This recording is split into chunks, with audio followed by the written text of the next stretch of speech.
Hello everybody and welcome back to my channel. Before starting any theory, I would like to inform you that this video will contain certain topics that could harm some viewers who are under the age of 13. And in case you're wondering why I'm using a shitty CapCut speech filter is because I'm too lazy to voice act this video. With that being said, let's start. Ayano Aishi is a girl whose lack of feelings affects not only her childhood but also the opinion of her parents. One day at school, while Ayano was walking down the hall, she met a boy whose name is Senpai. This not only brought back the purpose of the girl's life but also her obsession with him. That's why, every time Ayano sees a girl spending time Senpai, she becomes a yandere. I mean, she kills people for love. Now, I would like to tell you that this video does not want to say things that you can know while playing the game. That's why I asked the developer questions about Ayano's life. First of all, her childhood. As I said, Ayano has always been a girl whose lack of emotions affected most of her life.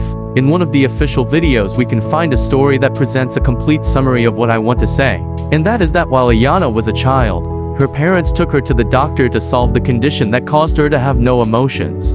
But unfortunately the doctors told him that it cannot be resolved. The girl's father, being devastated by this information, tried everything to make Ayano feel something inside. But nothing. Her mother, on the other hand, handled this situation calmly because she already knew what Ayano was going through. She told her daughter that one day she would find someone who would change her life, and the way she saw the world, and that's all. However, in another official video A Lesson from Childhood we can see Ryoba, Ayano's mother, teaching her how to wash away blood without leaving any evidence through a simple accident she caused so that her daughter could keep the innocence. Now the first question I asked the developer was, did her mother know from the beginning that she would be a yandere, like she was? And the official answer is yes, because not only Ryoba was a yandere, but also her mother, meaning Dozoki, aka Ayano's grandmother. This macabre persona is caused by the obsession that these girls from those families have had over the generations. This condition being that a boy they will meet will change their lives. However,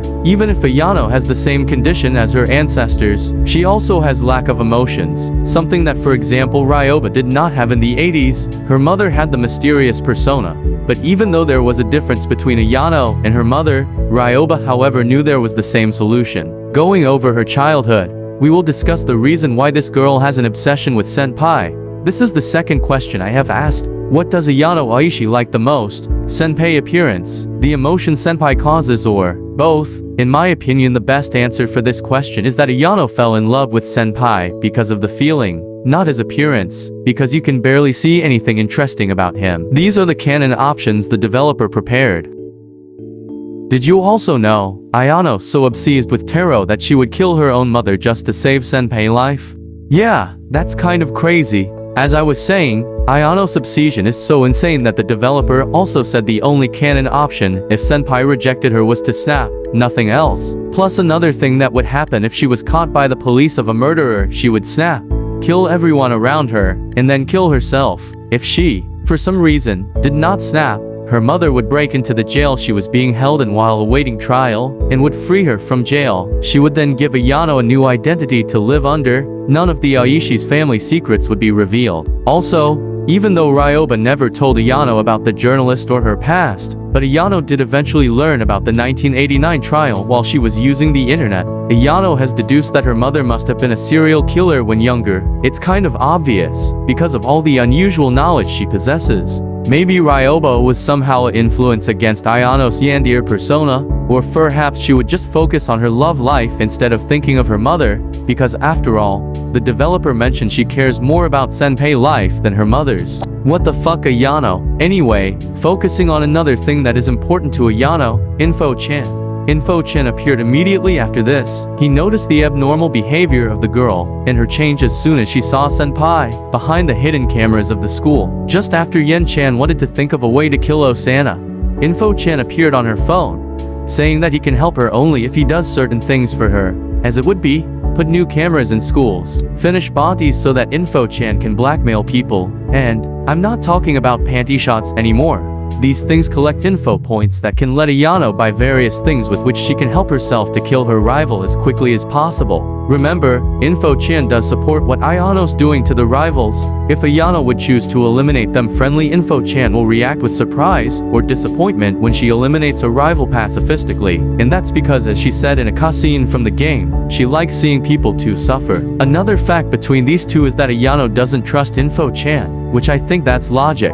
Oh, and by the way, if Yin-chan didn't have this condition, she would be a completely different person. Different personality, different traits, different life altogether. Attempting to describe her would be like inventing a completely new character for a completely new story that has nothing to do whatsoever with Yandere Simulator, and would have no idea who's Info-chan. Probably wouldn't even care about Senpai. And another crazy thing is that her grandmother doesn't care about Ayano's problems.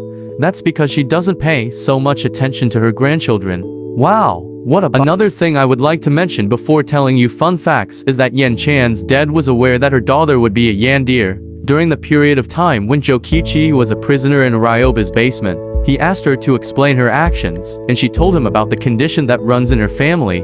This will be the focus of the next basement tape. Did you know Info-chan wouldn't contact Ayano anymore after the genocide ending because she thinks she's way too crazy? Another thing I would like to mention is that if Ayano dies, Info-chan would be disappointed because she expected more from a yandere. So that means, the relation between Ayano and Info-chan is neutral because the only thing they want from each other is to achieve their personal goals. Anyway, another fun fact is that Yandere Dev said that Osana was supposed to be the first rival since the start of developing this game. Back in 2014, when Reiburu was known as Rival Chan, in the old cutscene we can see Ayano saying "I hate Sunders." That's why Ozana's the first rival. The third question I've asked myself about the game is how's Yin-chan able to kill people so smoothly? The response was natural instinct plus subtle training from her mother over the course of many years. With that being said, Ryoba not only did she teach Ayano to wash blood without leaving any evidence, but also trained her physically, so she will be able to kill anybody whenever she has to. Okay, I think that's all for now. Hope this video helped y'all to know more about the protagonist of this game. Bye.